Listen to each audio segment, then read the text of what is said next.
नमस्कार, राधे राधे सर्वांना। चला तर मग आज आपण बनवूया मस्त अशी टोमॅटो कोथिंबीरची चटपटीत अशी झणझणीत चटणी। नमस्कार, मी दुर्गाज रेसिपीमध्ये तुमच्या सर्वांचे स्वागत करते आणि वेळ वाया न घालवता पुढच्या रेसिपीला सुरुवात करते। तर ही टोमॅटोची चटणी एकदा तरी तुम्ही ट्राय नक्की करा आणि एकदा जर बनवाल तर परत परत ही बनवाल याची गॅरंटी आहे। चला तर मग मी इथे कढई घेतलेली आहे आणि त्यामध्ये एक 5 ते 6 टोमॅटो मस्त मधातून चिरून घेतलेले आहेत। कढईमध्ये तेल घालून घेतलं आणि टोमॅटो सर्व बाजूने व्यवस्थित असे पलटी करून ठेवले। त्यामध्ये लसणाच्या पाकळ्या घालून घेतल्या आणि 6 ते 7 अशा बॅडगी मिरची जी असते काश्मीरी ती घालून घेतली आणि याला एक 5 मिनिटं झाकून ठेवलं। थोड्या कमी गॅसवर, जास्त गॅस जर कराल तर आपले टोमॅटो जळतील। नंतर झाकण काढून याला पलटी मारून घेतली आणि त्यामध्ये भरपूर कोथिंबीर स्वच्छ धुवून चिरून घालून घेतली। थोडंसं यामध्ये मीठ घालून घेतलं, अर्धा चमचाभर, आणि याला थोडंसं हलकंसं मिक्स करायचं म्हणजे जे मिठाचं पाणी होऊन जाईल। आणि परत याला एक 5 मिनिटं आपण मंद आचेवर गॅसवर झाकून ठेवणार आहोत, म्हणजे कोथिंबीर थोडीशी आपली मऊ होईल आणि टोमॅटो पण मस्त असे आता हे झालेले आहेत। तुम्ही बघू शकता अगदी याची जी वरची साल असते ना ती सहज मिक्स करताना सुद्धा निघायला लागलेली आहे।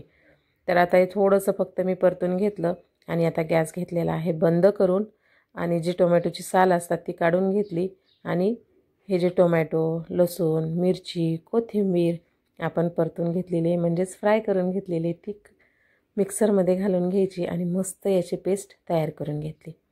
आता त्याच कढईमध्ये 2 पळी तेल घालून घेतलं, त्यामध्ये जिरं घातलं आणि बारीक चिरलेला मस्त लसूण घातला। लसूण घाला बरं का, लसणामुळे चव खूप छान येते। आणि लसूण छान असा लालसर परतून घेतला, नंतर त्यामध्ये पांढरे तीळ आणि कढीपत्ता घालून घेतला। आता अर्धा चमचा लाल मिरची पावडर, अर्धा चमचा गरम मसाला, अर्धा चमचा धनेपूड आणि अर्धा चमचा इथे मी काश्मीरी लाल मिरची वापरलेली आहे। आणि काश्मीरी लाल मिरची नाही घातली तरी चालेल कारण आपण मिरच्या यामध्ये घातलेल्या आहेत, पण कलरसाठी घाला म्हणजे जी चटणी आहे तिला कलर पण खूप छान येईल। छान परतून घेतलं आणि नंतर तयार केलेली पेस्ट यामध्ये घालून घेतलेली आहे, जी आपण टोमॅटो, मिरची, कोथिंबीर आणि लसूणची करून ठेवली होती। मिक्स करून घेतलं, त्यामध्ये मीठ घातलं आणि परत एकदा थोडंसं मिक्स करून घेतलं आणि छान आता याला झाकण ठेवून आपण एक 5 मिनिटं मंद आचेवर परतून घेऊयात। तुम्ही जर माझ्या चॅनलवर नवीन असाल तर चॅनलला लाईक, शेअर, सबस्क्राईब करायला विसरू नका। आणि आता यामध्ये थोडीशी कसुरी मेथी घातली, याने सुगंध आणि चव दोन्ही पण वाढेल। आणि नंतर याला 2 मिनिटं मस्त परतून घेतलं आणि आपली झणझणीत चटपटीत अशी चटणी तयार झालेली आहे। त्यावर थोडासा लाल मिरची आणि काश्मीरी मिरचीचा तडका मारून घेतलेला आहे। बघू शकता तुम्ही, एक नंबर अशी ही दिसते पण आणि खायला पण झालेली आहे।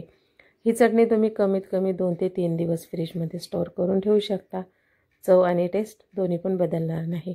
आता ही तुम्ही बाजरीच्या भाकरीसोबत खा, भातासोबत खा किंवा चपातीसोबत खा, पराठ्यासोबत खा, आवडीनुसार कोणत्याही पदार्थासोबत हिची चव अगदी दुपटीनेच वाढेल। चला तर मग तुम्हाला माझी रेसिपी कशी वाटली कमेंट करून नक्की सांगा।